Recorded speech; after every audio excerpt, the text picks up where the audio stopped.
बशार उल असद कौन है? डॉक्टर से डिक्टेटर का सफ़र कैसे तय किया? बशार उल असद इस वक्त कहाँ हैं और दमिश्क से कैसे फरार हुए? बशार उल असद की हुकूमत गिरने के बाद अब शाम में क्या सूरत हाल है? अल असद खानदान के बनाए हुए कैद खाने कैसे हैं और रिहा होने वाले कैदियों की सूरत हाल क्या है?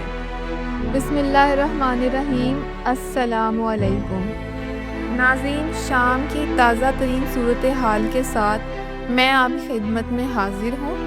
इस वीडियो में हम बात करेंगे कि बशार उल असद ने डॉक्टर से डिक्टेटर तक का सफ़र कैसे तय किया और वो दमिश्क से कैसे फरार हुए और इनको फरार होने में किसने मुआवनत फराहम की। तो शुरू करते हैं आज की वीडियो। बशार उल असद जो हाफिज उल असद के छोटे साहबजादे हैं, 11 सितंबर सन 1965 में पैदा हुए। सन 1988 में उन्होंने दमिश्क यूनिवर्सिटी की कॉलेज ऑफ मेडिसिन से मेडिकल की डिग्री हासिल की, जिसके बाद उन्होंने अमराज़े चश्म में स्पेशलाइजेशन की और आला तालीम के लिए फिर लंदन चले गए। 1994 में हाफिज उल असद के बड़े बेटे और बशार उल असद के बड़े भाई एक कार हादसे में जान की बाजी हार गए, जिसके बाद हाफिज उल असद ने अपने छोटे साहबजादे बशार उल असद को लंदन से तलब कर लिया और इन्हें सियासत में धकेल लिया। लंदन वापसी के बाद बशार उल असद को हम्स में शामी फौजी एकेडमी में दाखिल करवाया गया, जहां उन्होंने फौजी तरबियत हासिल की और सन 1999 में कर्नल के ओहदे तक जा पहुंचे। सन 2000 में जब हाफिज उल असद का इंतकाल हुआ, तब बशार उल असद ने सदर का ओहदा संभाल लिया। बशार उल असद की बीवी का नाम अस्मा उल असद है और इनके 3 बच्चे हैं। इनकी शादी सन 2000 में हुई और अस्मा उल असद ने बशार उल असद के दौरे हुकूमत में बहुत ऐशो इशरत की जिंदगी गुजारी। रिपोर्ट्स में बताया जाता है कि उन्होंने अपनी घरेलू अशिया और कपड़ों पर लाखों डॉलर्स उड़ाए। अब बात करते हैं कि बशार उल असद दमिश्क से कैसे फरार हुए। तो बशार उल असद शाम में हयात तहरीर अल शाम के कब्जे से कबल ही अपने खानदान समेत रूस के दारुल हुकूमत मास्को फरार हो चुके थे। रूस के वजीर खारजा के मुताबिक बशार उल असद और इनके खानदान को इंसानी हमदर्दी की बुनियाद पर पनाह दी गई है और इसके साथ साथ उन्होंने ये भी बताया कि शाम के सदर बशार उल असद को बहुत ही महफूज तरीके से रूस मुंतकिल किया गया था।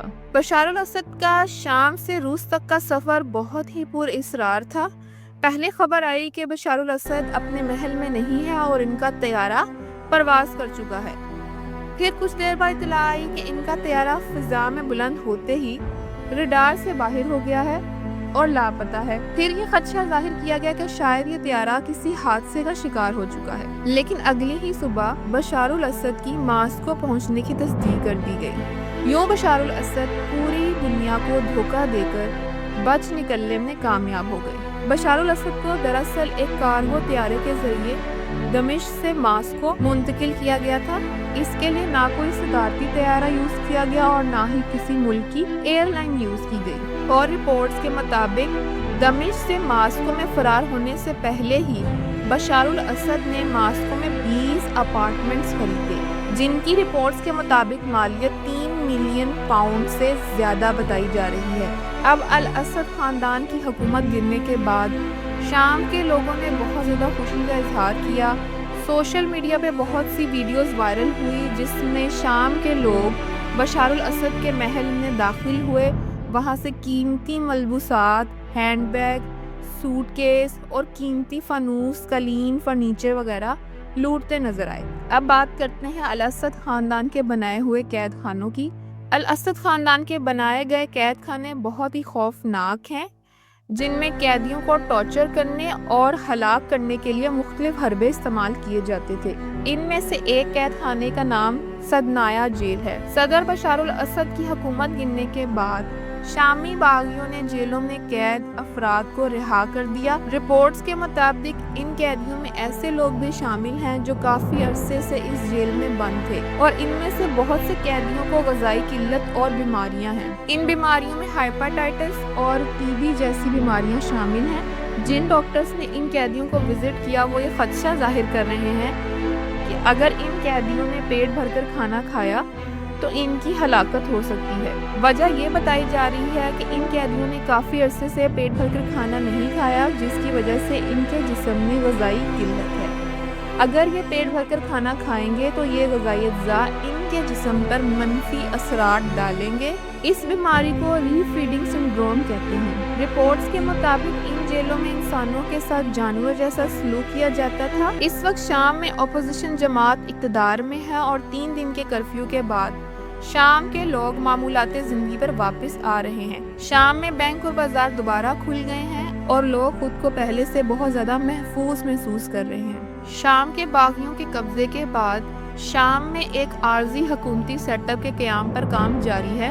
نگران وزیر اعظم محمد البشیر کا کہنا ہے کہ وہ شام کے تمام اداروں کو دوبارہ سے ترتیب دے رہے ہیں۔ آپ کو بتاتے چلوں کہ محمد البشیر کو اگلے سال مارچ تک شام کی عبوری حکومت کا نگران وزیر اعظم قرار دیا گیا ہے۔ ایک لمبے عرصے تک شام کے لوگ الاسد خاندان کے جبر اور ظلم کا شکار ہوتے رہے۔ اب یہ پہلی بار ہے کہ شام کے لوگوں میں پھر سے امید کی لہر دوڑ رہی ہے۔ ہم دعا کرتے ہیں کہ شام پھر سے امن کا گہوارہ بن جائے۔ ویڈیو اینڈ تک دیکھنے کا بہت شکریہ۔ آپ سے ریکویسٹ ہے کہ اگر آپ میرے چینل پر نئے ہیں تو اسے سبسکرائب کر لیں اور بیل آئیکن کو پریس کر دیں۔ ملتے ہیں اگلی ویڈیو میں، تب تک کے لیے اللہ حافظ۔